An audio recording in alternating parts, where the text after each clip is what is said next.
Muy bien. Bueno, vamos a comenzar con la sesión de hoy. Lo que vamos a trabajar es el capítulo 2 de la pedagogía del oprimido. Entonces, solo diré unas cuantas palabras, vamos a decir como de manera, como preludio a esta obra que estoy casi seguro que la mayoría, si no es que todas ustedes ya conocen, tal vez por teoría pedagógica, nos habían comentado en algún momento. También se ve en sociología de la educación, ¿no? Pero bueno, entonces, eh, y en realidad, pues, en alguna medida forma parte de la cultura general de algunos pueblos latinoamericanos, ¿no? Sin duda alguna. Entonces, no creo que tengamos, sinceramente, mayor problema. De hecho, por ejemplo, me parece que es más complicada la educación como práctica de la libertad que algunas partes de la pedagogía del oprimido, porque la pedagogía del oprimido, por supuesto que requiere un montón de formación, ¿no? Pero fíjense qué curioso, requiere una formación diferente, ajá, me estoy dando cuenta apenas de la que se requiere para la educación como práctica de la libertad. Eh, ¿Qué quiero decir con esto? En la pedagogía del oprimido, Freire establece un diálogo, y digo a propósito un diálogo, la dialogicidad, ujú, con pensadores como Sartre, por ejemplo, ¿no? Tiene muy presente aquí al Sartre fenomenólogo, el del ser y la nada, por ejemplo, ¿sí? Y me parece que indirectamente, pues con Heidegger, ¿no? Cuando habla en los capítulos subsiguientes sobre el ser más.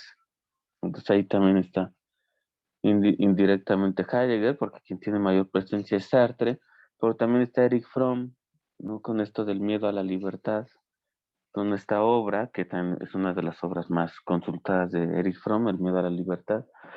También aparece Karl Jaspers, por ejemplo, que ya lo habíamos mencionado antes, ajá, este médico y filósofo existencialista alemán, amigo de Heidegger, hasta cierta época, pero bueno. Aparece Bergson. Es como si la formación que les digo que está Hegel y Marx, por supuesto. La formación que se requiere para comprender la pedagogía del oprimido fuera más filosófico y de manera específica fenomenológica y existencialista. Ya veremos en qué sentido, ¿no? Pero podría adelantar que es fenomenológica porque la salir de la condición de oprimido se da solo por la concienciación. Es decir, la liberación se da en un momento, por supuesto que importan las condiciones materiales de existencia, pero me parece que en la pedagogía del oprimido es una liberación fenomenológica, es decir, la liberación que se da al nivel de la conciencia. A diferencia de como lo vimos en la educación como práctica de la libertad, me parece que allí es muy claro y probablemente Freire, porque ya está respondiendo a las críticas, está pensando en términos precisamente de las condiciones materiales de existencia. Entonces, vamos a decir que en la pedagogía del oprimido la liberación es fenomenológica existencialista y se da al nivel de la conciencia, ¿sí? Cómo la conciencia se percibe a sí misma y en esta conciencia percipiente de ella se da cuenta que es o no esclava, oprimida, sujetada. Y es como si avanzara y dijera, pero bueno, eso no es suficiente, ¿no? Porque entonces uno se puede liberar, pero sigue teniendo hambre. El refrigerador sigue estando vacío. Entonces, me parece que lleva ahora su análisis en la educación como práctica de la libertad a una posición, lo vimos, democrática, pero pues democrática quiere decir económica, política. Ajá, y entonces así estaría perfectamente, pues sí, cubierto eh, las dos dimensiones en las que estamos oprimidos, a un nivel de la conciencia, pedagogía del oprimido, y a un nivel económico-político, la educación como práctica de la libertad.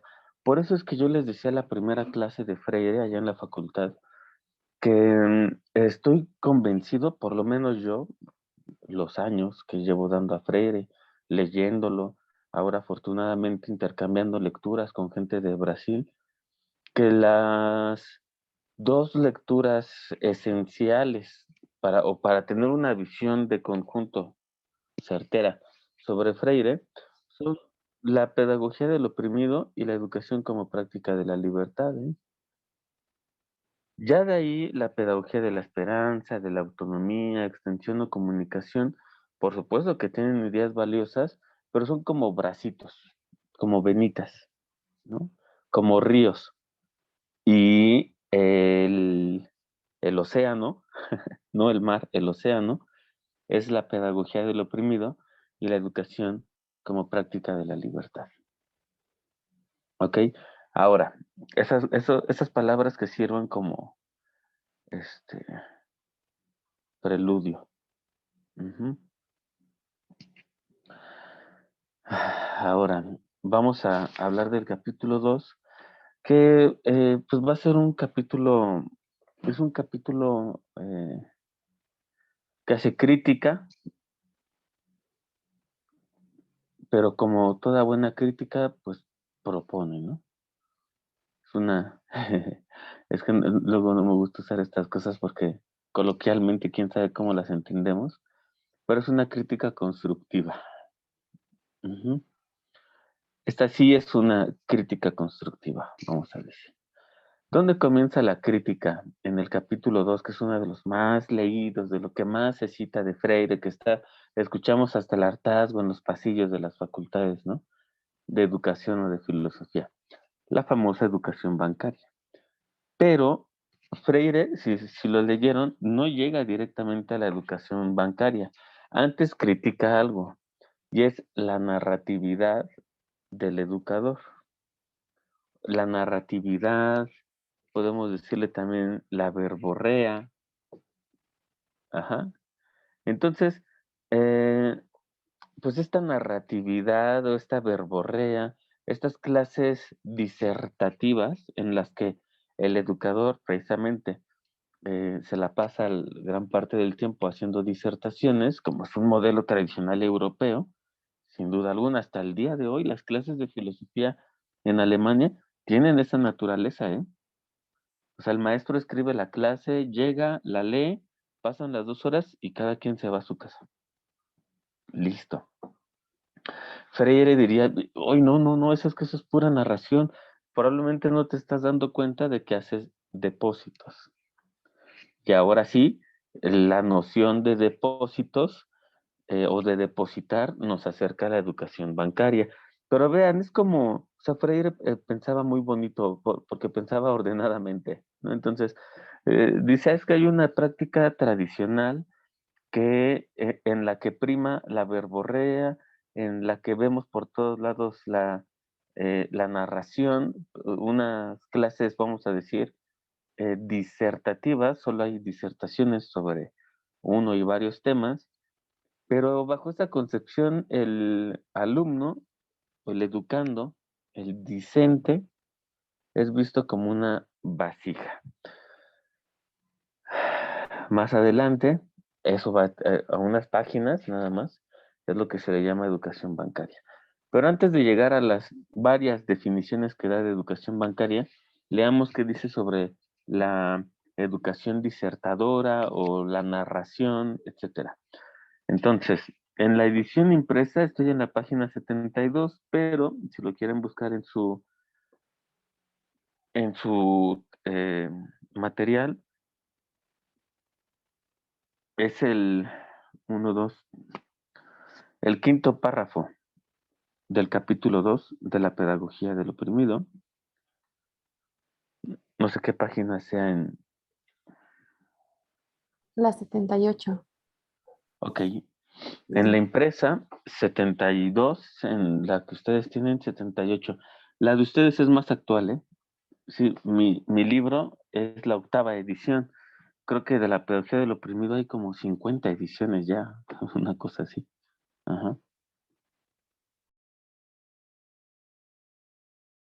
Ok, ¿qué dice entonces Freire? Es por esto, estoy citando, por lo que una de las características de esta educación disertadora es la sonoridad de la palabra y no su fuerza transformadora. Ahí nos podríamos, ya podríamos rescatar una idea importante del pensamiento freiriano. Es decir, que la palabra es tal cuando es transformadora. Hay una palabra bien bonita en portugués. Es bonita, pero lo que expresa no es tan bonito. ¿La conoces, Lore? Fofocar, fofoca. No, Es bonito, ¿no? Fofocar. Eu vou fofocar, estou focando toda pela mañana. Bueno, sei lá. Fofocar es como cuando las mamás van a dejar a los niñitos a la escuela en la mañana. Entonces ya cerraron la puerta a las 8, pero uno pasa a las 10 y siguen fofocando. Fofocar es cuando uno chisme. va a chismear. Una traducción exactamente a un español muy bonito también, por cierto, es chismear. Es como hablar y perder el tiempo, ¿sí? Los españoles tienen también una palabra para esa acción, es cotilleo. Ajá, el cotilleo es eso, hablar por hablar. Pues fíjense qué interesante, porque hay educadores que fofocan, dirán los brasileiros, nosotros que chismean los españoles que están en el cotilleo. Entonces, esa palabra es una palabra vacía. Es decir, no toda palabra enunciada es palabra transformadora. Y aquí podríamos estar un buen rato nosotros pensando entonces cuál sí es una palabra transformadora, ¿no? ¿Qué palabras sí tienen una fuerza? Para que no nos quedemos en el chisme, en la opinión, en la doxa, en la disertación, en la narración, cómo aprender y de qué manera utilizar palabras transformadoras. Muy bien, vamos a ver. Entonces, 4 veces 4, 16. Perú, capital Lima, que el educando fija, memoriza, repite sin percibir lo que realmente significa 4 veces 4. La narración, cuyo sujeto es el educador, conduce a los educandos a la memorización mecánica del contenido narrado.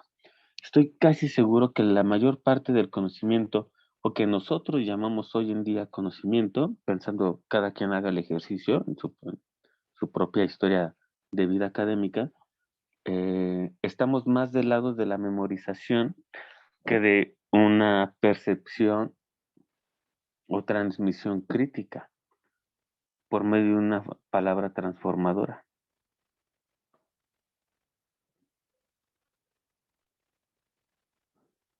Entonces, más aún, dice Freire, la narración los transforma en vasijas, en recipientes que deben ser llenados por el educador. Cuando más vaya llenando los recipientes con sus depósitos, tanto mejor educador será. Cuanto más se dejen llenar dócilmente, tanto mejor educandos serán. Ok, entonces, a eso le vamos a llamar, digamos, estos depósitos, ver al educando como eh, vasija, educación como práctica para la opresión. Y entonces cuando el educador es un educador crítico, un educador biófilo, es decir, que ama la vida, le vamos a llamar educación como práctica de la liberación o como práctica de la libertad. Hasta ahorita, y llevamos 2 párrafos, ya podríamos decir que un agente activo de la educación como práctica de la liberación y no práctica de la opresión es la palabra. Sí, pero no cualquier palabra, no la palabra vacía, ¿no? Sino la palabra transformadora. Ahora yo quisiera aquí hacer una pausa y preguntarles, ¿cómo explicarían ustedes a los estudiantes de primer semestre, ¿no? Por ejemplo, que yo les dijera, oye, no seas malita, puedes ir con los de primer semestre a explicarles así muy brevemente qué es la palabra transformadora.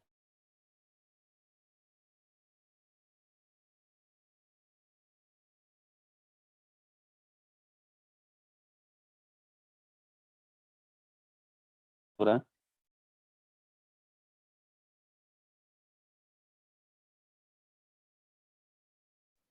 Mm,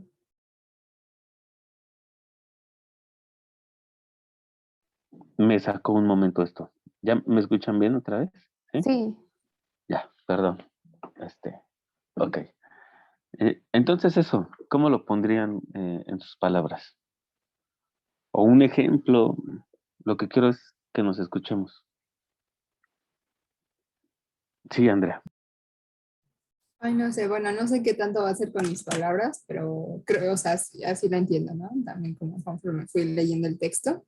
Y tiene que ver, por ejemplo, con estar lejos de los dogmas, alejarse como de la parte dogmática. También creo que tiene que ver con una cuestión muy autorreflexiva, porque, bueno, habla en cierta parte del texto de la conciencia, ¿no? Y cómo la conciencia es conciencia de la, incluso de la misma conciencia, ¿no? Cómo somos conscientes como de nuestros propios actos, por ejemplo, los educadores.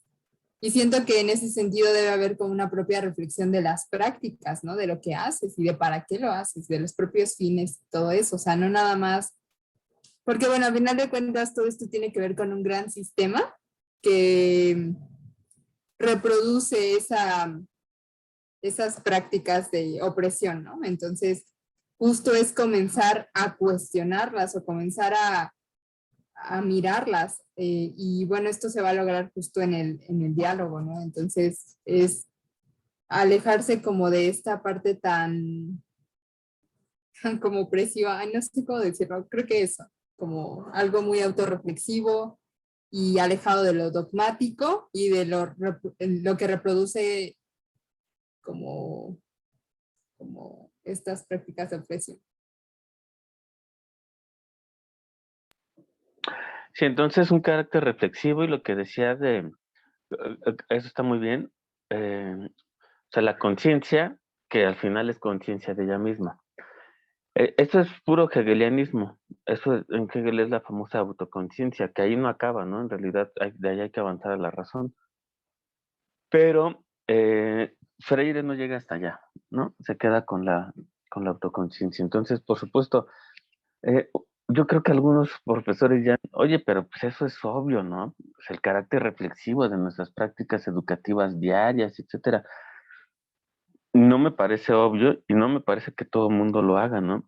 Probablemente tenemos más de nosotros en la práctica tradicional que en reflexionar verdaderamente, pero o sea, una reflexión profunda, comprometida con la manera en la que estamos eh, en el proceso educativo, ¿no? Ujú.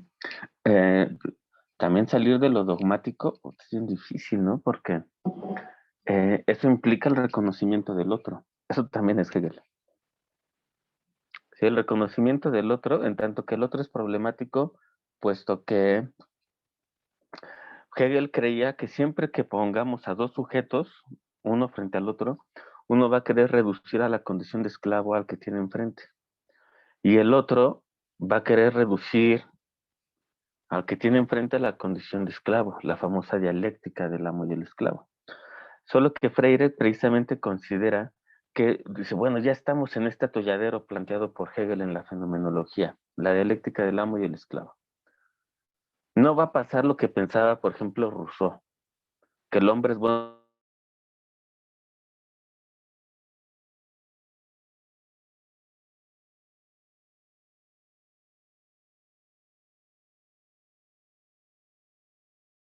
a reducir a otro a la condición de esclavo. Y ahora Freire dice, ¿cómo salir de la dialéctica del amo y el esclavo? Aquí está, con la palabra transformadora. ¿Qué asume la palabra transformadora? El diálogo. El diálogo que como veíamos en la clase de lunes, ¿qué es el diálogo? Y ya nosotros sabemos qué es el diálogo para Freire. Es una relación horizontal de A más B, ¿no? Dice en el capítulo 3. de la educación como práctica. Es una relación horizontal y ahí nosotros volvemos a hacer una petición de principio. Muy bien, ¿y qué es horizontalidad en Freire? ¿Qué implica la horizontalidad? ¿Alguien recuerda qué implica la horizontalidad en Freire?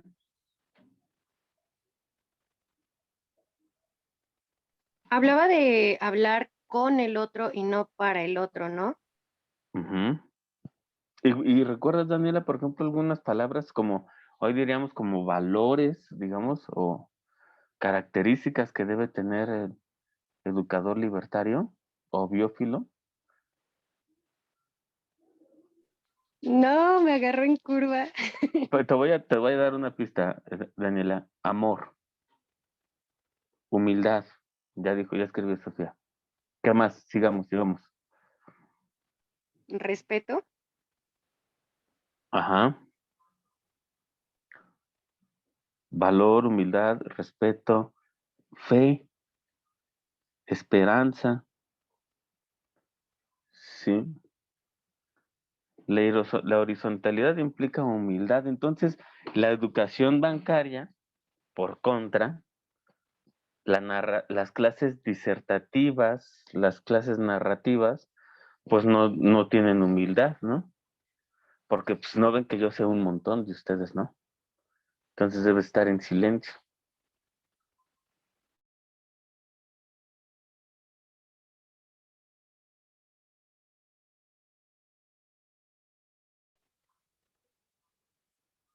Y si no hay palabra transformadora, no hay transformación de lo inmediato, de lo real. Pues esa es la fuerza de la palabra, o sea, que la palabra se continúe, últimamente me gusta mucho decir eso, que la palabra se continúe en acto. Y el acto, pues, es la transformación de la realidad en la que ustedes y yo vivimos. O sea, cómo hacer de este mundo, pues, un mundo mejor o menos peor, porque está bastante jodido, ¿no? Ujú.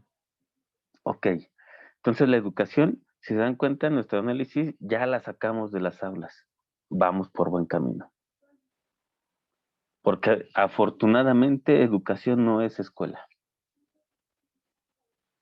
Educación hay en el medio rural, que gracias a ustedes, a esta clase, me ha estado interesando más. Creo que era una de mis lagunas.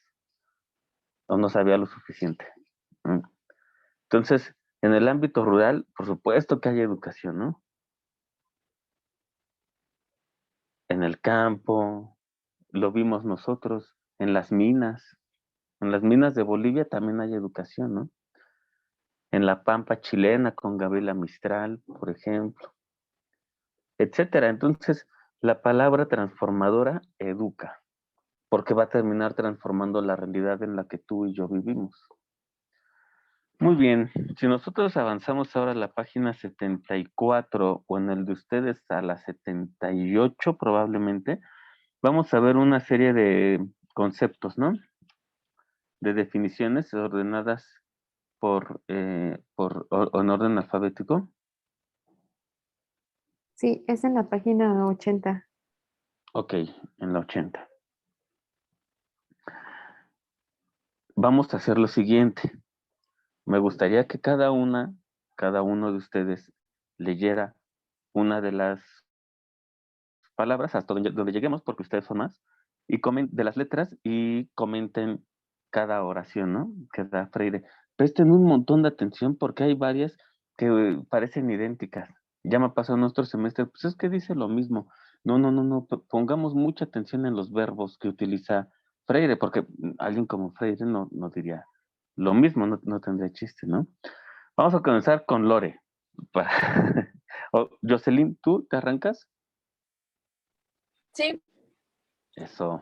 bueno, la primera dice, el educador es siempre quien educa, el educando es el que es educado.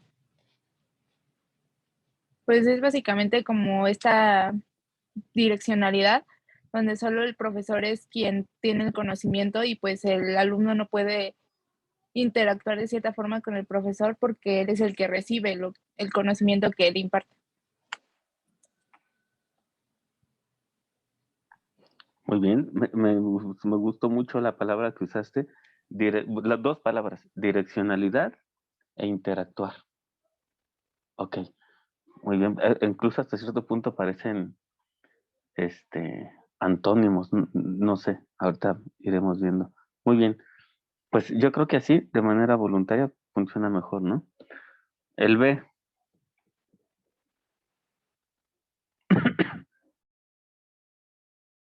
Bueno, ahora sí yo si quieren.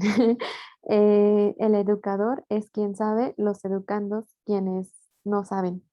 Y pues bueno, pues es lo que hemos como venido mencionando acerca de la educación bancaria, de pues la figura de autoridad que representa el profesor y a quien se le cree como el poseedor de todos los conocimientos, pero no solo es el hecho de que el profesor crea, o sea, considere que él sabe todo, ¿no?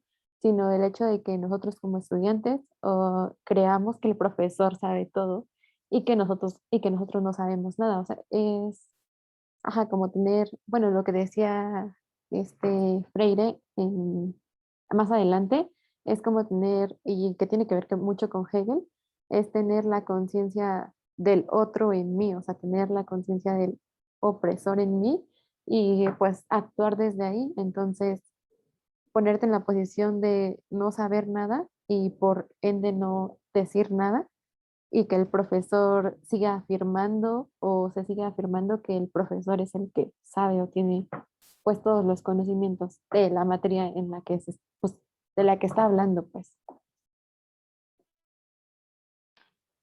Muchas gracias, Lore. C. Erika, ¿te animas con la letra C? Profe, no lo encuentro. Es que estoy en el texto, pero no lo encuentro. Me decía Lore que está en la página 80.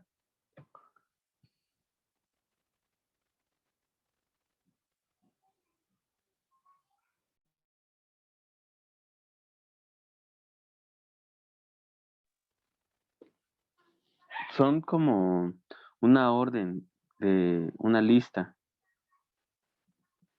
que tiene, va así A, B, C, D, E, F, G, H, I, llega a la J.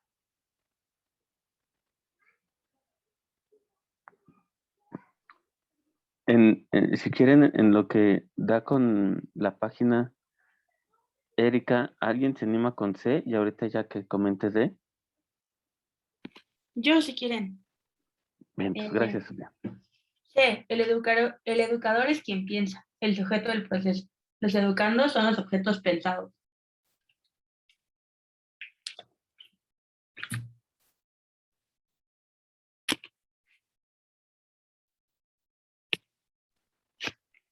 ¿Qué piensas al respecto, Sofía, de la letra C?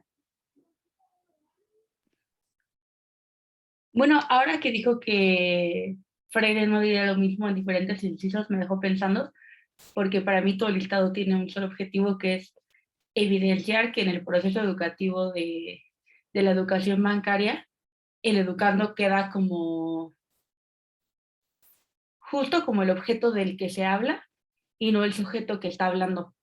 Y en esta parte del educando es sobre el que se piensa y no el que está pensando. Por lo tanto, el proceso educativo no es suyo, no le pertenece ni es protagonista, sino que es como producto de, y es casi como el resultado que se busca. Entonces, para mí es como si el educando fuera un vehículo que va del punto A al punto B porque el mismo educador lo va llevando. Sí, pero fíjate, Sofía, que es muy interesante porque al utilizar sujeto y objeto, está utilizando una relación epistemológica tradicional, ¿no? Freire, ¿no? Entonces, eso viene desde Kant. Pero entonces el chiste es que el sujeto, es que lo dijiste muy bien, el sujeto que es o dime si entendí bien, el sujeto que es el educador, al dar, o sea, objetiva al educando, y eso es, podríamos verlo ahora desde Marx, ¿no? Es decir, al objetivar al estudiante, lo aliena. ¿Tú estarías de acuerdo con esto? O sea, ¿sí va por ahí? O sea, Sí, objetivar, sí, sí, cosificar, alienar, ya sabes. sí, sí, justo lo dijiste muy bien. Muy bien. Gracias, Sofía. Entonces, Andrea, el D, el E. Ah, Ay, el E. profe. No, bueno, ya. Dime, ¿quién? Erika, Es que ya lo ¿ya? encontré. Sí, sí, ya lo Ok, encontré. Perdón. entonces, Erika, tú D y Andrea el E. Adelante. Ok. Bueno, el E es el de verdad. El educador es quien habla, los educandos quienes escuchan dócilmente. Pues creo que, o más bien básicamente es lo que decía Sofía, ¿no? Que aquí el proceso de aprendizaje, o más bien el centro ay, perdón por la redundancia, se centra más en el profesor y no tanto en el alumno, ¿no? O sea, aquí el que es el protagonista es el educando y no el alumno, ¿no? Como tal. Y algo que también es que, pues justo en este inciso, es que obviamente nada más, bueno, a lo que yo entiendo es que los educandos nada más van a recibir información, ¿no? O sea, van a adquirir esa información como esa educación tradicional, por así decirlo. Es como yo lo entendí. Sí, y está bien. O sea, decir información en lugar de conocimientos. Porque es que en Freire el conocimiento no se transmite, es creado. Y nuevamente, o sea, la diferencia entre transmitir y crear, pues, completamente, hay un abismo entre los dos verbos, ¿no? Muy bien, gracias, Erika. Ahora sí, Andrea. E. Sí. Bueno, ¿Quién era, de las dos, profe? Ah, sí, gracias. Ay, bueno, pues el E dice, el educador es quien disciplina, los educandos los disciplinados. Siento que en todos en los enunciados, en todas las definiciones, como que está de por medio esta idea de, esta cuestión de las relaciones de poder y creo que en este caso es como súper evidente porque como que siempre la balanza se inclina a justo quién tiene el poder, quién dice qué se debe hacer, cómo se debe hacer, etcétera, ¿no? Como estas cuestiones de la disciplina. Y la otra parte, digamos, o sea, quien es disciplinado, tiene que obedecer a partir de eso, ¿no? Y me gustó esta definición en particular porque en cuestiones de disciplina me pongo a pensar también en cómo el acto de disciplinar implica que una persona, pues, de cierta manera debería poner el ejemplo, ¿no? De la disciplina, para que digas, no sé, cómo se tiene que hacer X cosa, tú tienes que empezar poniendo el ejemplo, ¿no? Y creo que muchas veces como que, por ejemplo, en el caso de los adultos lo pienso así, eh, solo le dicen a los niños, haz esto, ¿no? Y ellos no lo hacen, no empiezan siendo ordenados, siendo metódicos, etcétera, ¿no? Y esperan que la otra parte lo haga, pero es como por esta cuestión de que está mediado ahí la relación de poder y ya, pues nada más.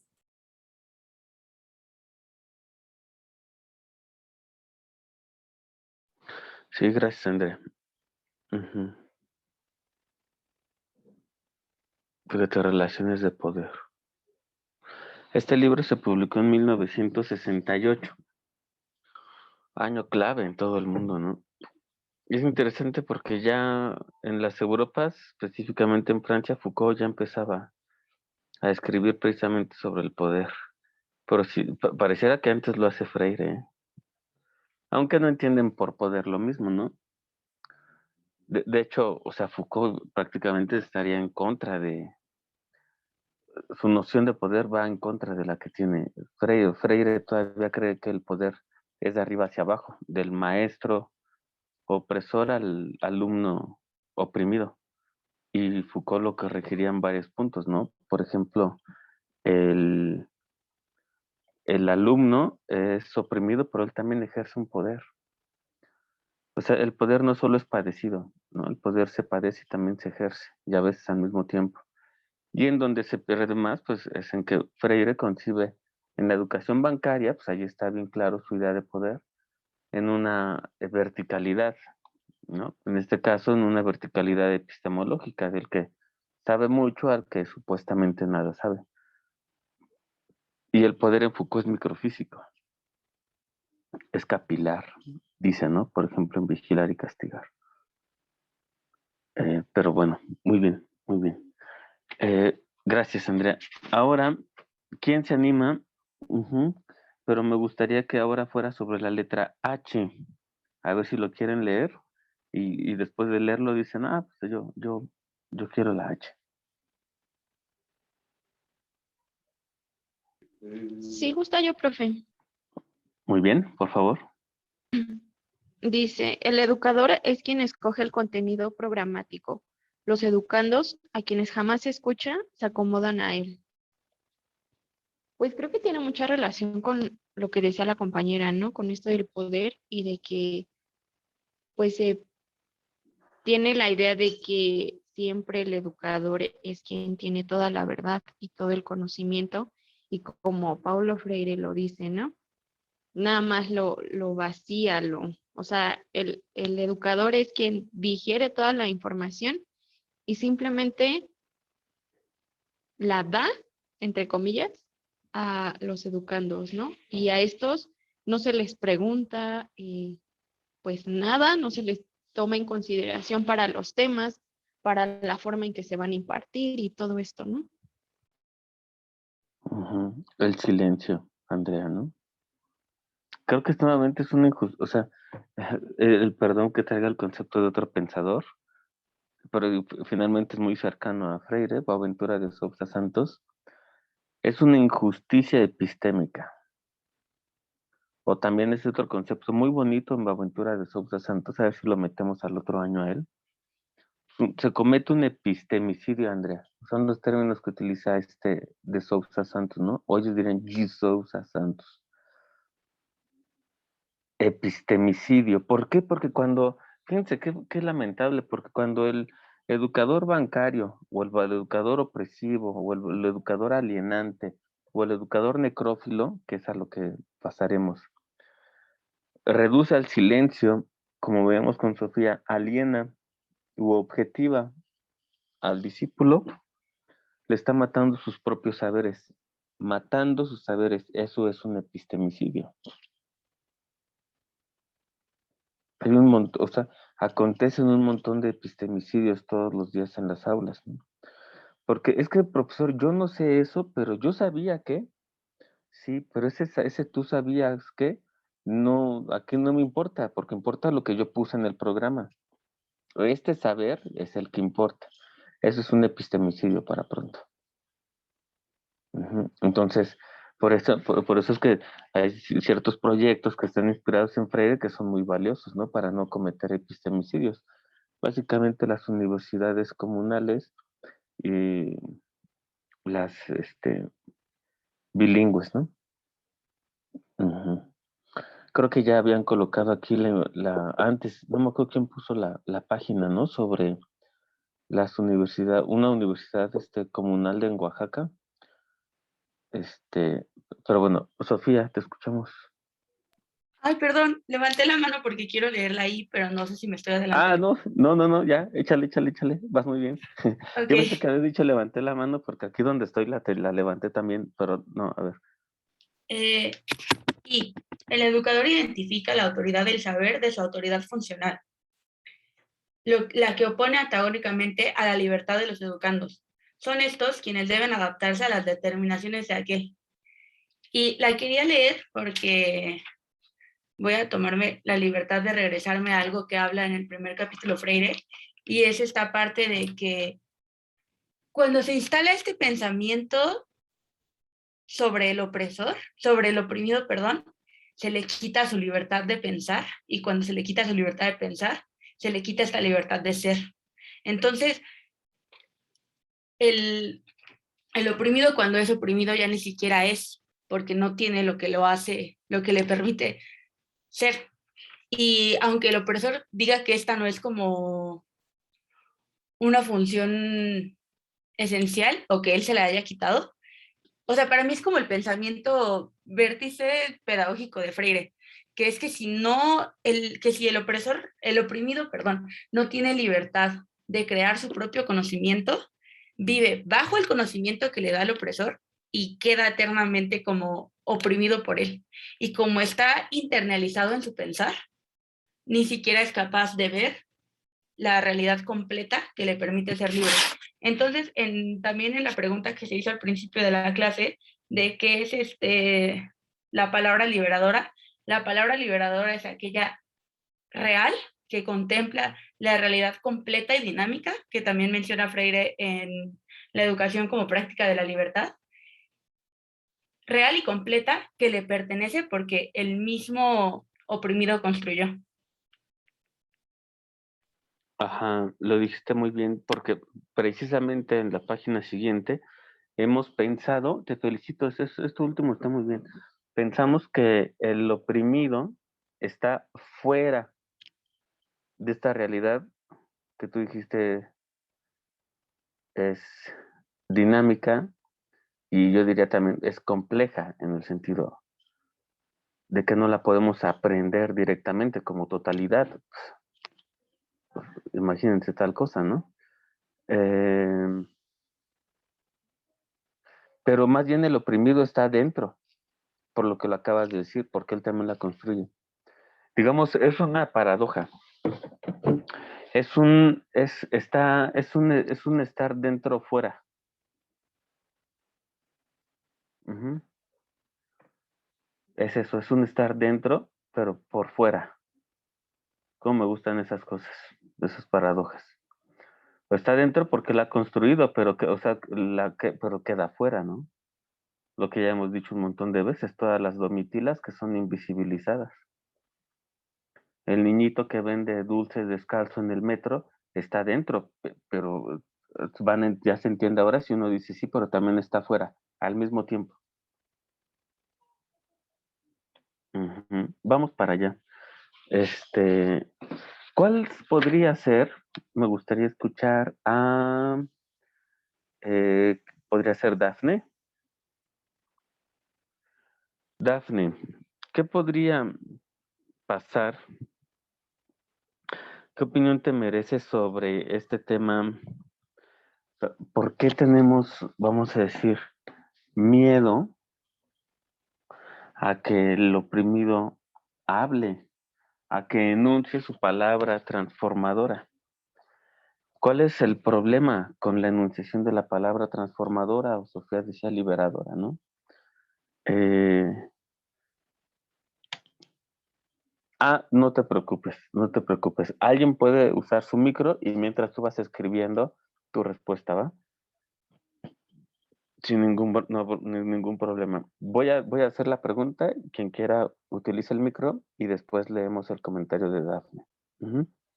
Entonces, o sea, Freire dice, es bien claro, no nos hagamos bolas. ¿Por qué no se le da la palabra al oprimido? ¿Por qué lo reducimos al silencio?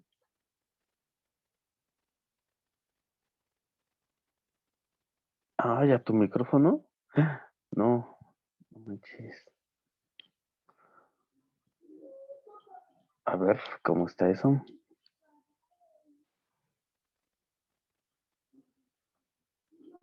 ¿Ya? ¿Lo logré?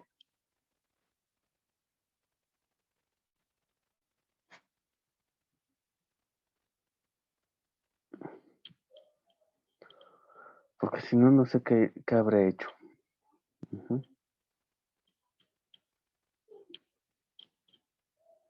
Bueno, ahorita nos dices, déjame ver. Ujú. Qué raro, ¿no? Ok. Porque digo, se escuchan las demás. Este, bueno, pero si quieres que alguien use el micrófono y tú nos compartes tu respuesta por acá. Ujú. Entonces, ¿por qué reducimos al silencio?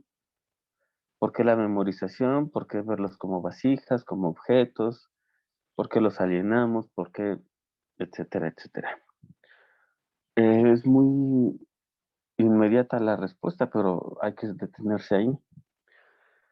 Dice Freire, el problema radica en que pensar auténticamente es peligroso. Punto. Con esa claridad meridional, Freire dice, debe ser en el 81, 82 de su edición.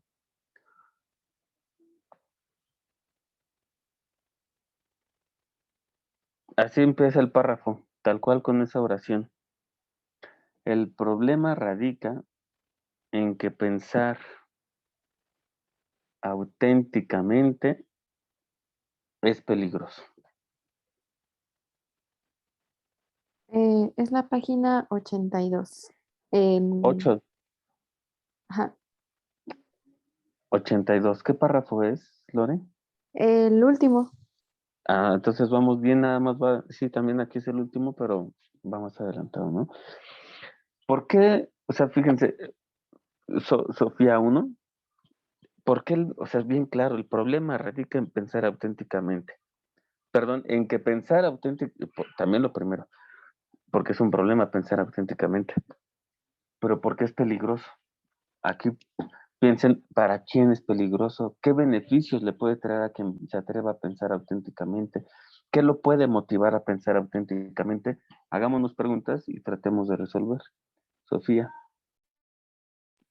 Ay, yo, gracias. Voy a regresarme de nuevo un poquito al primer capítulo del libro, donde explica que para el opresor el valor máximo radica en tener más y cada vez más, y lo que yo entendí es que para que el opresor pueda tener más, tiene que haber alguien que en comparación tenga menos. Entonces, para que el opresor esté en su condición de opresor, que él piensa le es casi casi innata, debe de haber alguien que esté por debajo de él. O sea, sí, como que para el opresor poder ser opresor tiene que oprimir a alguien más. Y después dice que los opresores tienen que irse apropiando cada vez más de la ciencia como instrumento para sus finalidades, y para ello el conocimiento por completo debe de estar como del lado del opresor para que pueda ser utilizado como método de control por sobre el otro.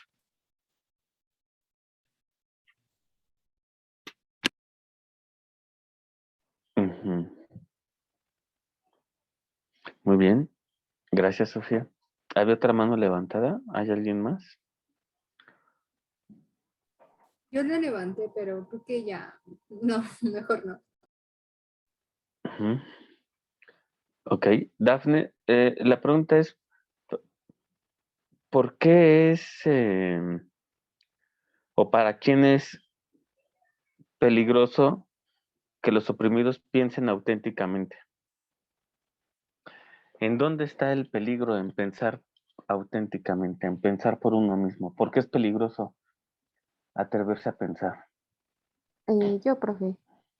Ah, Sí, bueno, Lore. respecto a lo que comentaba Sofía sobre, ajá, sobre el primer capítulo, o bueno, sobre lo que había leído del primer capítulo, es que, bueno, lo que decía Sofía es que, o lo que yo entendí, no sé si está bien, es que básicamente es, le conviene al opresor tener, digamos, este control o esta, ajá, que el oprimido no hable porque pues en cierta manera tendrías que perder pues privilegios, ¿no? O sea, tienes que ser, tienes que reconocer a alguien oprimido para reconocerte a ti o tener un ser de opresor y por así decirlo de un ser más, o sea, de lo que decía en el primer capítulo de ser más, ¿no? Pero lo que justamente yo creo que es el problema o el problema de atreverse a pasar por uno mismo es justamente la libertad, o sea, el hecho de ser libre que da mucho miedo porque entonces no puedes responsabilizar a nadie de tu propia libertad, ¿no? Entonces, y no solo es de de los oprimidos, sino también de los opresores, en el sentido de que pues es lo mismo que decía Freire en el primer capítulo, que aún siendo opresor, tú no eres un ser más porque no tomas en cuenta al otro, no dialogas con el otro, no tienes, o sea, justamente no tienes esa libertad porque necesitas del otro, como bien decía Sofía, para reconocerte algo o para reconocerte a alguien. Entonces, mientras siga como habiendo esta, digamos, lucha entre opresores y oprimidos, no hay como la libertad, o no hay, ajá, no existe la libertad para ninguno de los dos bandos, por así decirlo. Y pues, ajá, lo que tendría que hacer la educación es justamente superar esa contradicción que existe entre los dos bandos para que exista la libertad, pero justamente esa libertad es a la que todos tememos, seamos oprimidos u opresores. Ajá, porque, o sea, el opresor no está en mejores condiciones, o sea, probablemente sí, ¿no? En condiciones materiales se encuentra en mejor condición que el oprimido, pero mientras oprima a alguien, no hay libertad para él tampoco. Por eso es una ilusión cuando el oprimido cree que ha salido de ser oprimido porque oprime, ¿no? O sea, la salida de ser oprimido no es convertirse en opresor, sigue siendo la dialéctica del amo y el esclavo hegeliana, ¿no? Ahí no hay ninguna superación de la conciencia. Este, Además que, bueno, pues Freire apuesta no hay más por el diálogo, es la dialogicidad, aunque también la dialogicidad tiene su opuesto, la famosa antidialogicidad de la que hablaremos regresando de Semana Santa. Ujú. Y sí, bueno, pues el concepto que es clave ahí y que lo toma Derek Fromm, eh, es que le tenemos miedo a la libertad, porque la libertad implica ser dueño de uno mismo. Y la verdad es que responsabilizarse de uno es difícil, ¿no? O sea, ser, ser tutelado, ser dirigido, como decían al inicio, la direccionalidad, pues es cómodo. Son esas pseudo bondades que da la opresión o las soluciones paternalistas de las que hablábamos en otra ocasión. Vamos a leer lo que puso Dafne, ¿ok? Es peligroso para aquellos que buscan retratar la realidad por lo que Freire llama verbalismo alienado y alienante. Le conviene en la medida en que los educandos se adapten a una realidad específica que los vulnera o que les vulnera. Muy bien. El opresor con los depósitos apuesta por pensar automáticamente. Ujú. Aunque en una parte dice Freire que tarde o temprano los propios depósitos pueden provocar enfrentamiento con la realidad en movimiento. Probablemente en algunas cuantas personas, porque el problema de la educación bancaria es que termina siendo de esos sujetos entes que se adaptan y, y alguien adaptado no va a transformar. Ujú. ¿Cómo le vamos a llamar al educador? Ajá, exacto. Vamos para allá. Antes del educador revolucionario, vamos a revisar al educador biófilo y al necrófilo, ¿no? Ujú.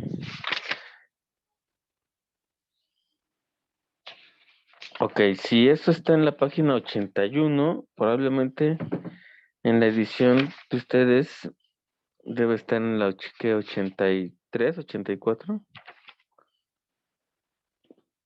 Ujú.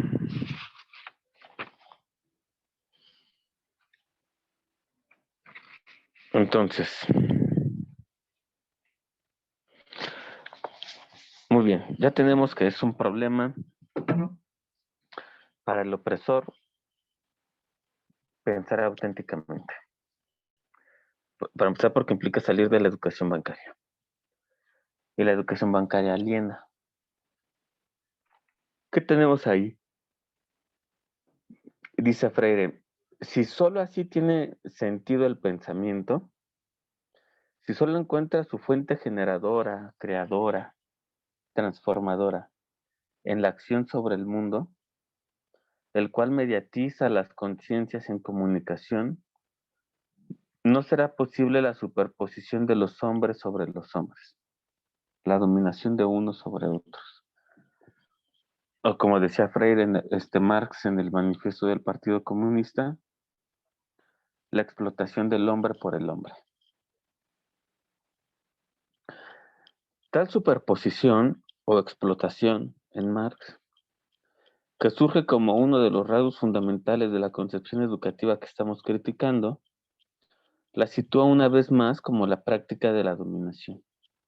Por eso decíamos que hay educación como práctica para la dominación y educación como práctica de la liberación.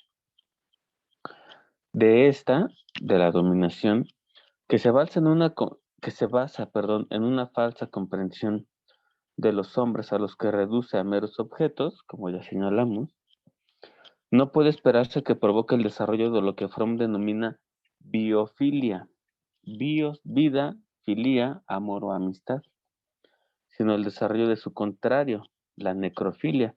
Entonces le vamos a llamar a la educación bancaria o a la educación como práctica de la dominación o de la opresión. Al educador que está ahí es el educador necrofílico.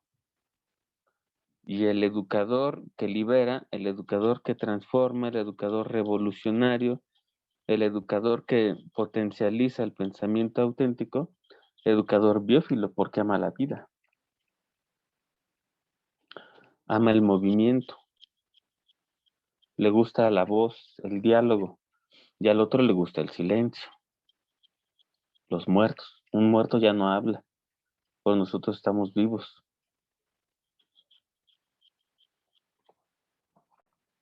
En otro momento podremos llamarle el educador biófilo también, educador vital, ¿no? Uh-huh. Mientras la vida, y aquí cita Eric Fromm, precisamente el miedo a la libertad. Mientras la vida se caracteriza por el crecimiento de una manera estructurada, funcional, el individuo necrófilo ama todo lo que no crece, solo lo que es mecánico. La persona necrófila se mueve por un deseo de convertir lo orgánico en inorgánico, de mirar la vida mecánicamente como si todas las personas vivientes fuesen objetos.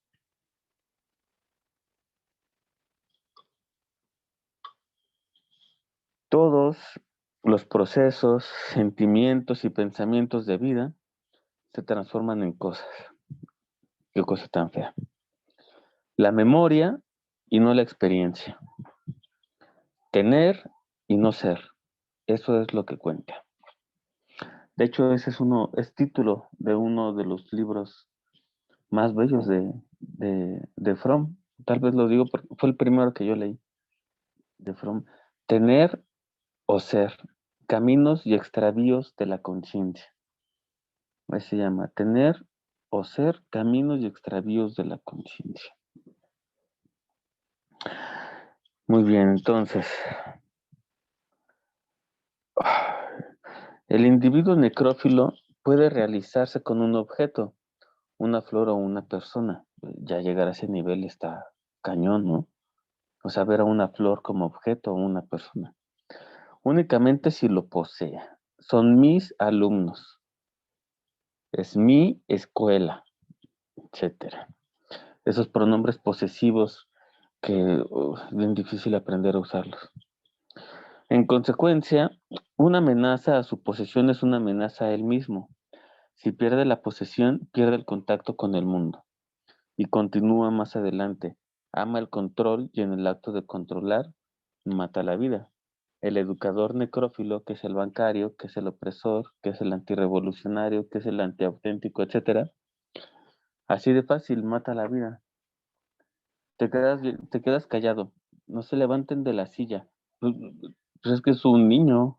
No sé qué espera usted de él. Bueno, hagamos aquí otra pausa. Anécdotas, experiencias, pensamientos sobre, por un lado, el educador que vamos a llamar biófilo y por otro lado, el necrófilo. ¿Qué piensan sobre estos dos tipos de educadores, biófilos y necrófilos.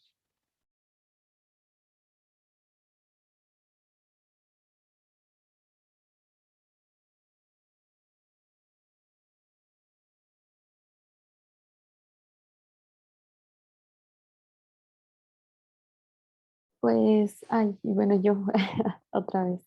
Eh, pues a mí me parece que, o sea, esta cita es muy fuerte y es, o sea, es que me parece una concepción de educación muy fuerte y que ha triunfado demasiado y que precisamente, pues, es lo que da la posibilidad de que la sociedad capitalista triunfe, o sea, de que nuestra sociedad como está organizada actualmente triunfe, porque convertir todo, absolutamente todo en cosas, también significa que puedes venderlas y comprarlas, ¿no? Entonces, para justamente poseerlas, o sea, tener el sentimiento de que estoy poseyendo algo, ¿no?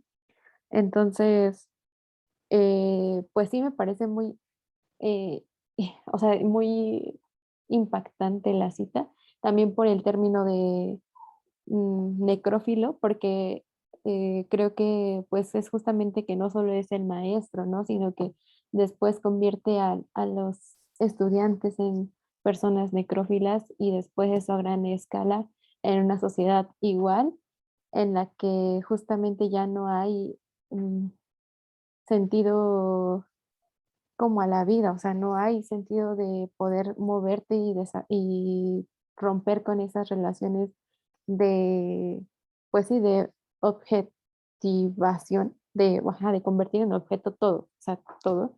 Y, y pues creo que no es muy distante de lo que vivimos, no sé, creo que, o que actualmente se vio muy reflejado con la pandemia de, pues, depresión y todo lo que, pues, por lo que pasamos actualmente muchas personas, ¿no? O sea, el hecho de no poder, eh, no sé, como encontrarle algún sentido a vivir por el hecho de estar rodeado de todo esto o conocimientos necrófilos o personas o la sociedad, es que yo creo que ya no solo es en el ámbito educativo, ¿no? Sino que afecta todo lo que pues nos rodea. Entonces, creo que es algo que yo pensaba mientras leía eso y mientras ahorita tú lo volvías a leer.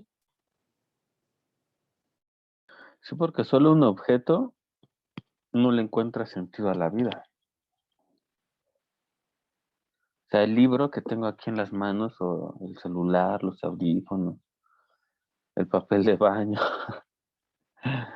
eso no le encuentra sentido a la vida. No tiene, o sea, el libro no sabe qué es libro, no tiene conciencia de sí, no sabe lo sumamente útil que es para nosotros, lo necesario que es para vivir.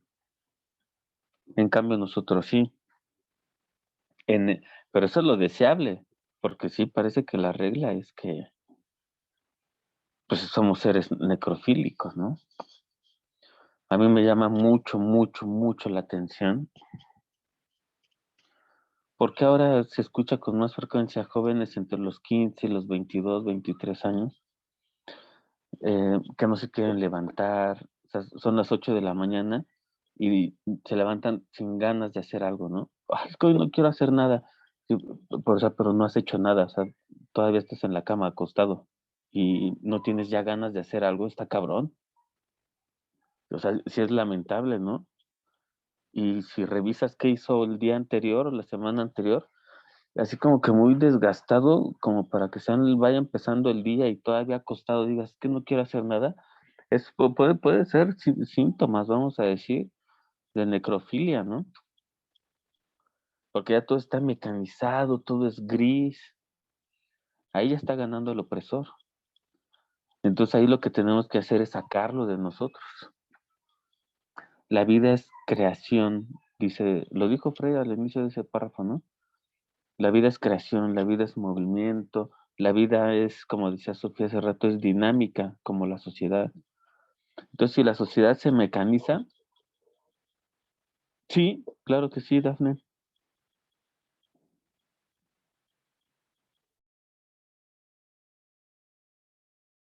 Rodo, ¿no le habrás puesto por error en silenciar a Dafne? O sea, solo específicamente a Dafne. No, pero es que sí está raro. ¿Por qué?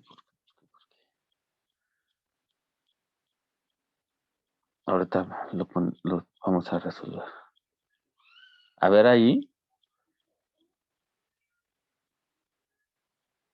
Es que no sé.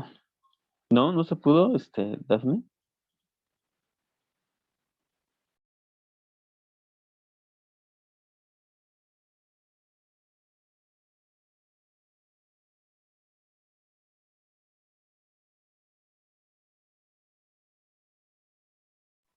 O como dice creo Erika, que hayas.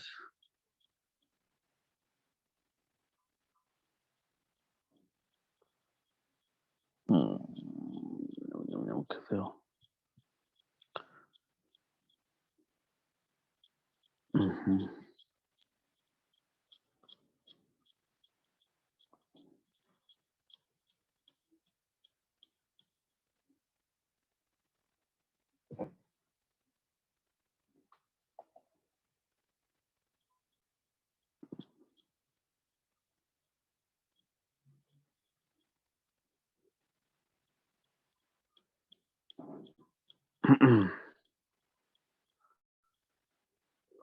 Dice que va a decir que no. O, a ver, ya mandaste algo en.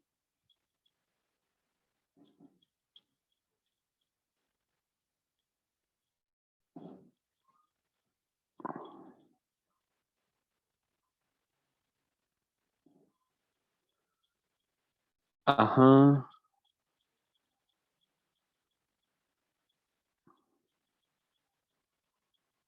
Ah, caray. Pero el anfitrión no permite que los participantes reactiven su micrófono ellos mismos. Mm,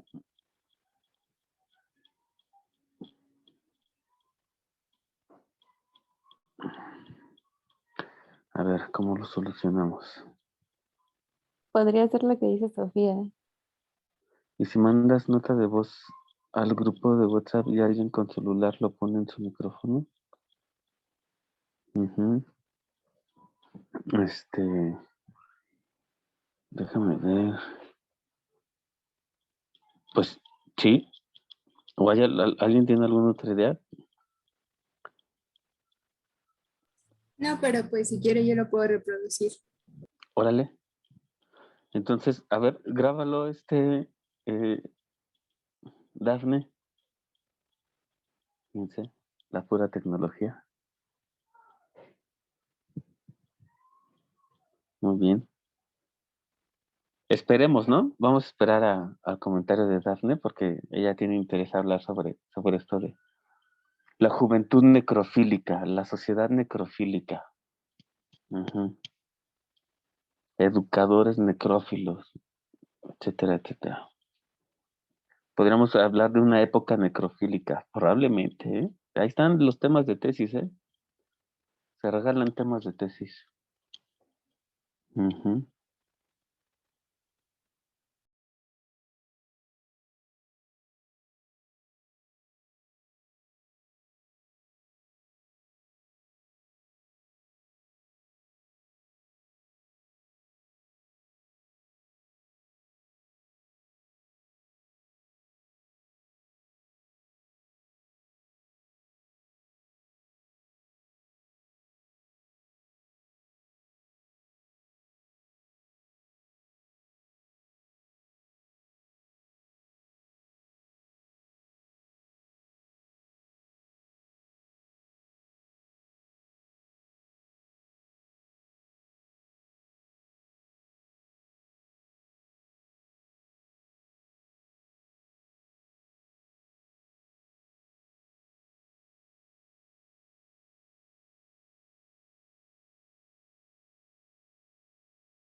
Ya mandé el audio, lo voy a reproducir. Me avisan, por favor, si se escucha.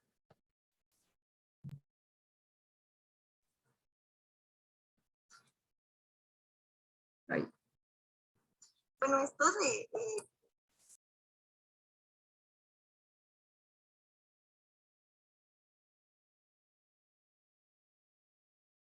que tuve por Facebook con una Ay, profesora. esperen. Ahí. Bueno, esto de la persona necrofila me recordó mucho a una conversación que tuve por Facebook con una profesora de secundaria, bueno, ex profesora, que decía, se estaba burlando de este movimiento que hubo del lenguaje inclusivo, que pues incluía a las personas no binarias, etcétera, ¿no?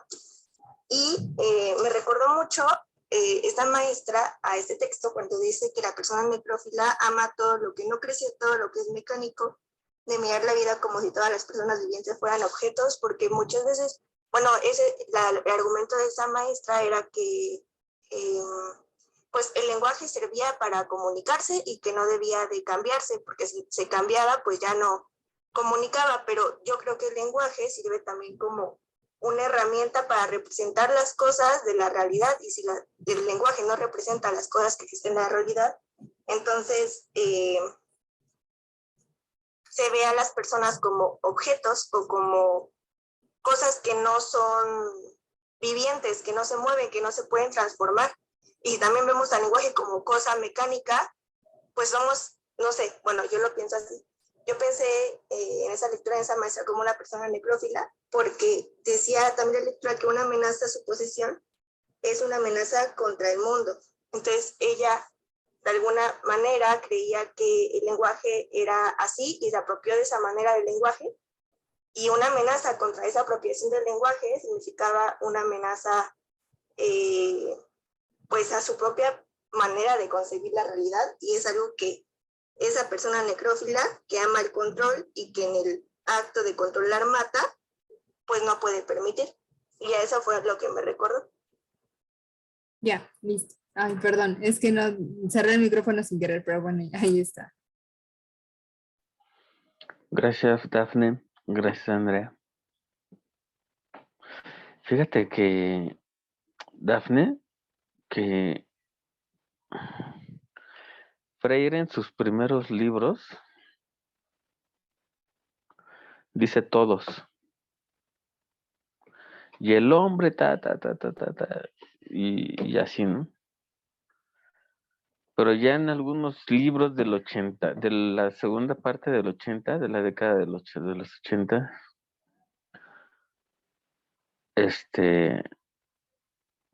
Freire dijo que él había cometido un error y no tenía que decir todos. Y a partir de una época, Freire dice todos y todas. Porque sí cree que hay un discurso que invisibiliza a la mujer. Eso cree él. Lo digo porque yo no sé si Freire hubiera vivido más tiempo hasta nosotros. Por ejemplo, Freire hablara con todes. No lo sé, ¿eh? Pero de que él solito se fue corrigiendo, y él fue maestro de portugués, ¿no? En la secundaria en Brasil. Ujú. Ay, no sé. Está difícil.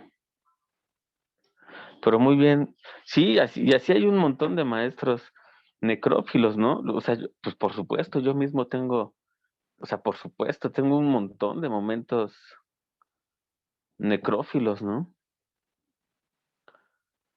Pero pues Freire me ayuda a tratar de percatarme de ellos, ¿no? Más bien, por ejemplo, cuando no veo participaciones o cosas por el estilo, digo, pero ¿qué pasa, no? ¿Son ellos, soy yo, somos los dos?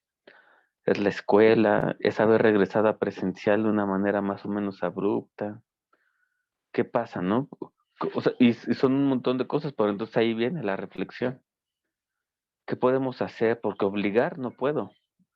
¿Qué tanta hay libertad en decirle a alguien, sé libre? Es decir, bajo una orden. Pues ya no hay libertad porque se vuelve un imperativo. Sí, bien difícil. Pues la libertad es una cosa, si estuviera ahí a la mano, pues ya todos. Pero pues como se conquista, el camino es complicado para llegar hasta allá. Además, yo por lo menos no creo que la libertad no sea una cosa a la que lleguemos y nos tengamos ahí. O sea, uno regresa. No es como un estado ahí paradisíaco en el que nos mantengamos. Hay que aprender a salir ahí y regresar otra vez con los oprimidos y mantenernos siempre con ellos. Como veíamos el lunes en la educación como práctica de la libertad, para que el educador biófilo, revolucionario, comprometido sea posible, primero que nada, o que todo, tiene que amar al otro, tiene que confiar en él. Si yo no confío en los demás y ustedes en sus profesores, en sus educadores, etcétera, no hay educación. Pero los dos llevamos libretas y marcadores, tenemos un pizarrón y un salón. Muy bien, esas son condiciones materiales. Eso para una escuela está perfecto, pero para educar la conciencia necesitas confiar en el otro. Necesitas ser humilde. Tienes que enseñarle a amar lo que tú amas. Ujú.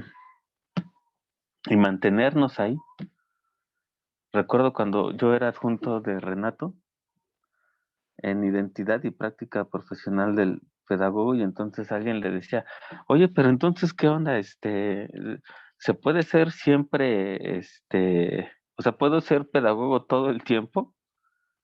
Eso implica que debo cocinar unos huevitos así, ¿no? Con jamón y unas tortillas recalentadas y hacer una salsa de molcajete como pedagogo. Si sonó que tengo hambre, no sé por qué. Ajá. Efectivamente, puedes hacer todo como pedagogo. Es decir, la pedagogía, esta pedagogía comprometida, esta pedagogía comprometida revolucionaria, no es una pedagogía que se deje, o sea, soy pedagogo revolucionario, soy educador comprometido, solamente los lunes y viernes de 4 a 6 en textos 3. Después de regreso a ser necrofílico o necrófilo. No hay medias tintas en la pedagogía comprometida. ¿O qué opinan ustedes? ¿Cómo mantenernos como pedagogas comprometidas, pedagogos comprometidos? ¿Cómo esquivar todas las pseudo oportunidades este, que nos da la pedagogía necrófila? ¿Qué opinan? Quienes no han participado.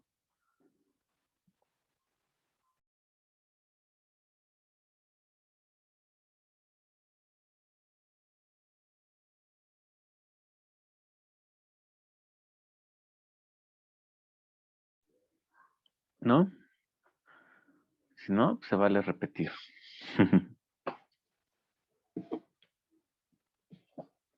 Sofía.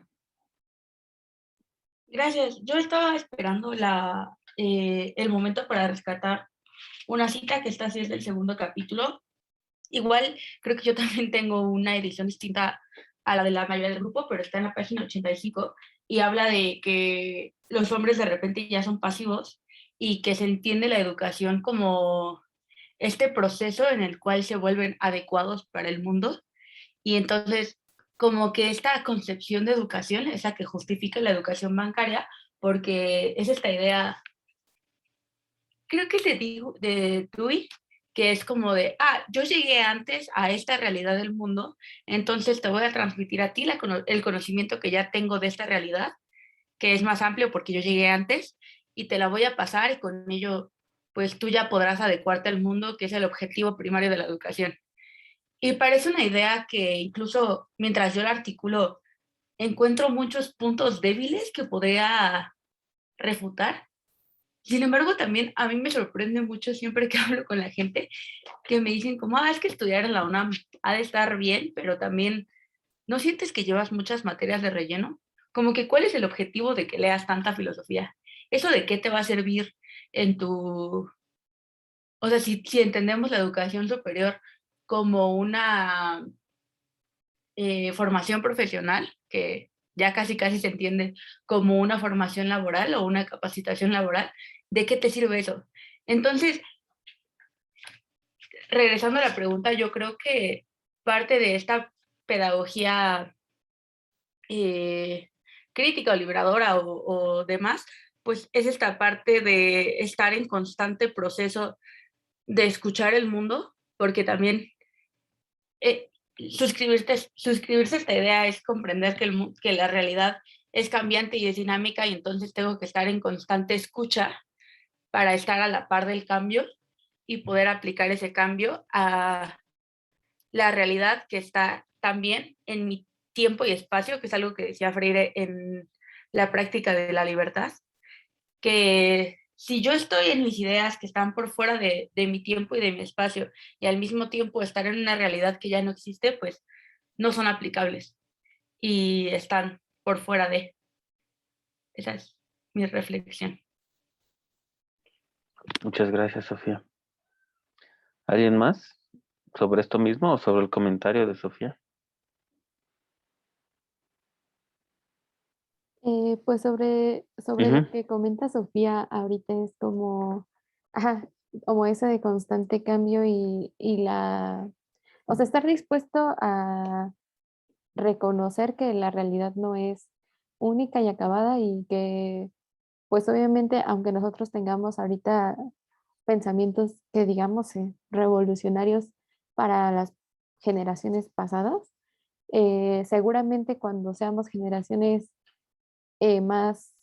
o sea, cuando nosotros seamos las generaciones pasadas, habrá nuevas maneras de ver el mundo y pues justamente creo que pensar y estudiar estas cosas que como decía Sofía, muchas veces te dicen, ¿no? Pues ¿para qué estudias esto? ¿Para qué lees eso si no te va, ajá, si no te va a servir de nada? Justamente te permiten que seas un poquito más flexible y escuchar a otras generaciones que están por venir y que seguramente tendrán nuevas maneras de ver y estar en el mundo. Entonces, y justamente para no caer o tratar de evitar un poco más el hecho de que impongas tu verdad o tu realidad, ¿no? Como lo hacía, pues sí, como lo que Dafne nos contó de la maestra que se burlaba del lenguaje inclusivo y que daba como argumento que el lenguaje tenía que, digamos, ser puro, cuando es que creo que ese es el argumento más tonto que puede existir porque, pues no, obviamente no hablas como no sé, no se habla como se escribía en el Quijote de la Mancha. Obviamente el lenguaje evoluciona y cambia porque ya no es la misma realidad de ese momento, ¿no? Y tienes que crear palabras para determinadas situaciones o acciones que antes no existían y ahora existen, o que antes no podías ver que existían, pero siempre han estado ahí reprimidos, ¿no?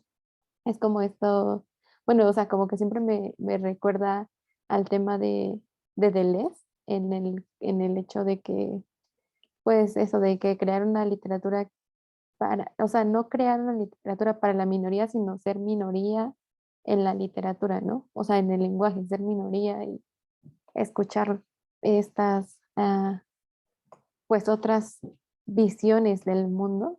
Es- Creo que es lo que, pues, lo importante de estudiar todas estas cosas que no tienen ah, una opción práctica, por así decirlo, o algo que producir, porque pues no tienes un objeto que vender, pero, o bueno, tal vez un libro, pero tal vez no sea muy exitoso. Entonces, pues, creo que eso es lo que me hizo pensar lo que estaba comentando esta Sofía.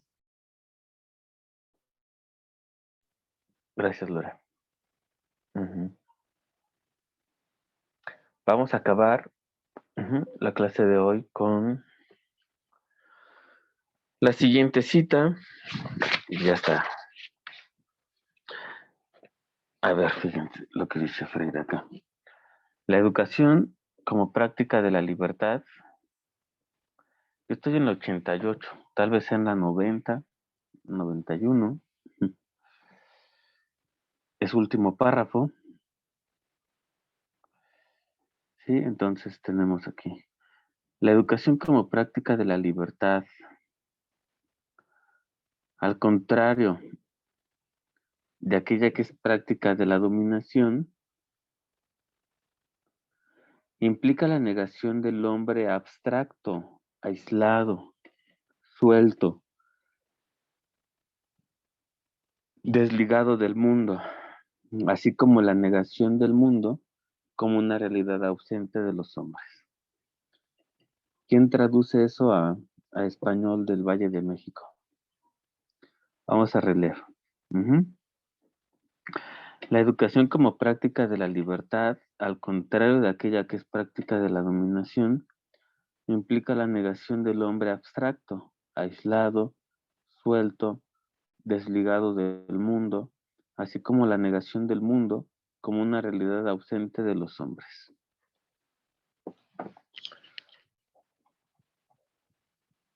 ¿Qué tenemos ahí?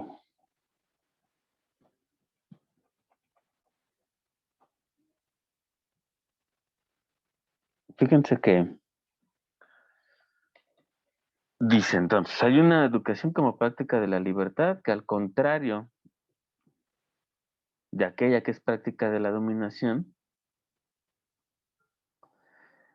educación como práctica de la libertad, al contrario de aquella que es práctica de la dominación, implica la negación del hombre abstracto. Vamos a empezar por ahí. Entonces, ¿se acuerdan, por ejemplo, en la pedagogía de Kant?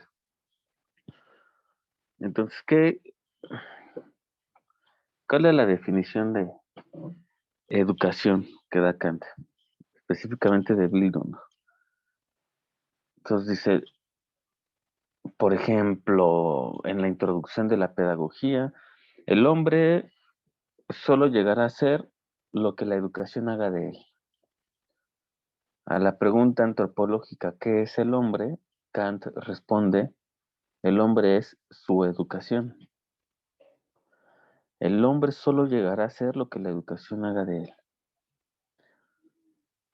Ese hombre, o el hombre que actúa según el imperativo categórico, el sujeto moral kantiano, es un hombre abstracto, si me doy a entender. Es un hombre deseable. Cuando Hegel en los escritos pedagógicos, que en realidad pertenecen a la filosofía del derecho, dice, el hombre es lo que no es y no es lo que es. Está metiendo idealismo, toda la antropología filosófica que tenemos en pedagogía, ¿no? ¿Hacia qué idea de hombre, es decir, hacia qué hombre abstracto estamos formando?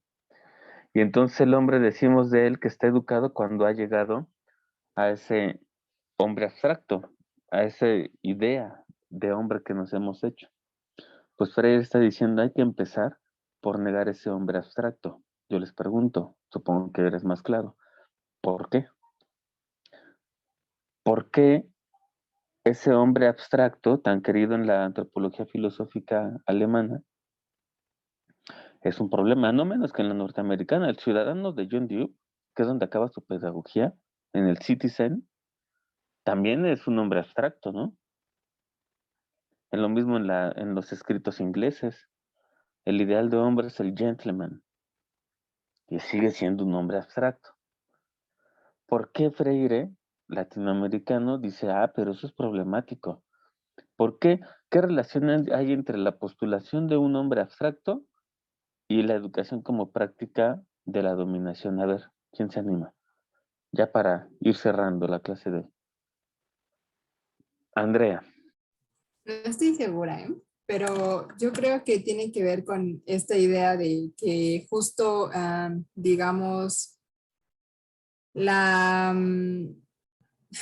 como la parte del docente, por ejemplo, digamos, o la parte dominadora tiene como un ideal, ¿no? Tiene como una idea de cómo deben ser las cosas y a partir de ahí quiere construir y hacer que funcionen las cosas. Pero realmente, como Freire, como hemos estado viendo, más bien es una cuestión de no como una imposición de cómo deberían ser las cosas, sino de de no negar esa, o sea, lo que existe, por ejemplo, digamos, un niño, no negar y decir es que esto está mal, no debería ser así, debería ser de otra manera, sino, ay, no sé si me explico. O sea, es Sí, no, sí, sí, sí.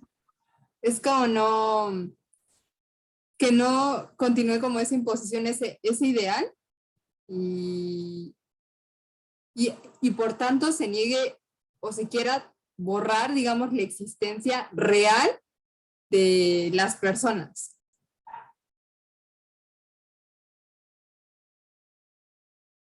Muy bien, gracias Andrea. Ahora vamos a escuchar qué nos tiene que decir Oscar. Adelante, Oscar. Ok. Bueno, yo creo que el hombre abstracto es problema porque es utópico, alejado de la realidad, digamos que descontextualizado y, ¿cómo se llama? Alejado de lo que es la problemática y la realidad de la sociedad, ¿no? Ujú. Hombre descontextualizado. Está muy De hecho, bien. nos dice aquí Sí, sí. desligado del mundo. O sea, está Ajá. como idealizado, utopizado y justamente se aleja de esta reflexión y del contexto en donde se está viviendo. Que eso está, qué bueno que avanzaste más, desligado del mundo, y podríamos ir por ejemplo, o sea, Kant me parece, no, me parece que antes, estoy hablando de solo unos 2 años antes, era un autor muy estudiado en la facultad, ¿no? En el colegio de pedagogía. Y no digo que esté mal, por supuesto. Yo mismo lo estoy viendo con Lore en el seminario de los martes, ¿no? O sea, ya estamos viendo este semestre vimos puro alemán y francés, ¿no? Y no está mal, siempre y cuando no nos desliguemos del mundo. Es como si no perdiéramos de vista que somos latinos, ¿no? No sé si va por ahí. Mientras vamos a leer el comentario de Dafne. Porque el hombre abstracto es un molde, el molde que hay que seguir, como si el hombre por sí mismo no fuera ya algo valioso o tuviera algo que aportar para su propia construcción.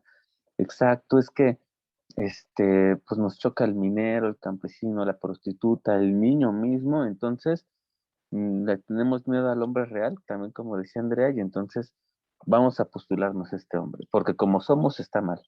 Por supuesto que no se trata de aceptarnos tal cual, porque hay un proceso de transformación, pero digamos hacia un hombre real. Dice, después de lo que leyó Oscar, desligado del mundo, así como la negación del mundo como una realidad ausente de los hombres.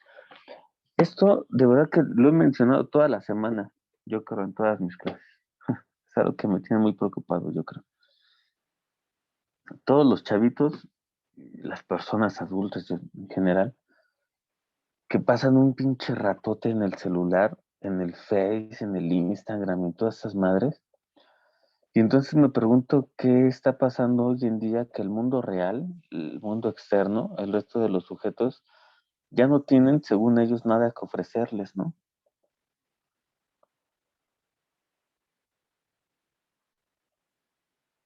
Es como si no se dieran cuenta que a la larga se están creando un empobrecimiento de mundo.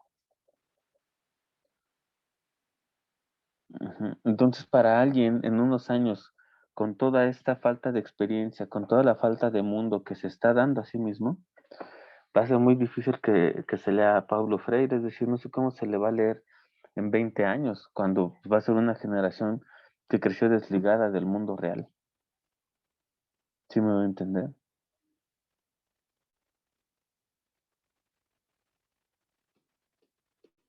Bueno, pues vamos a seguir pensando al respecto, juntos, siempre.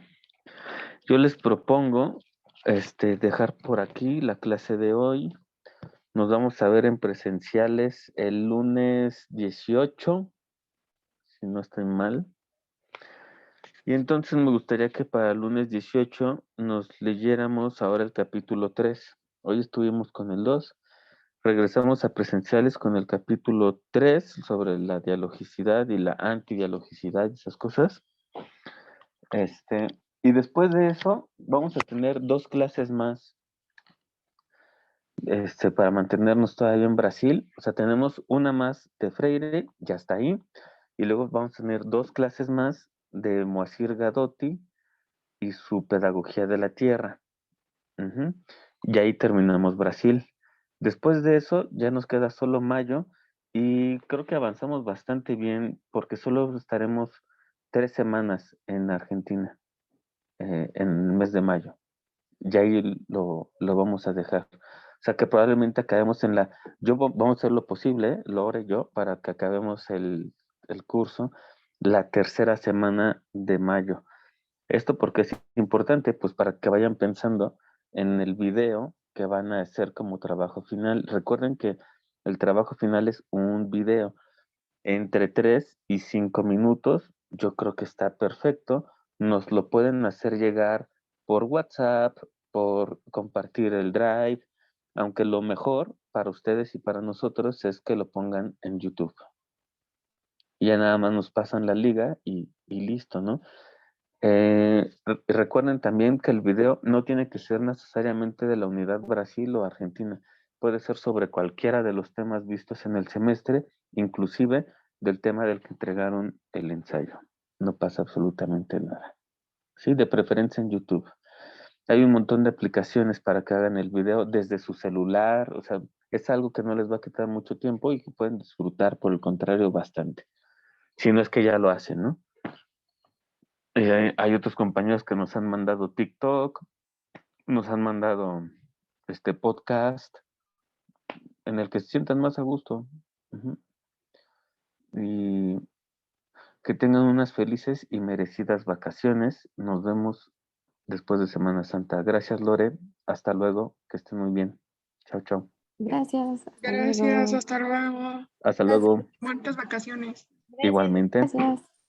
Chao, chao.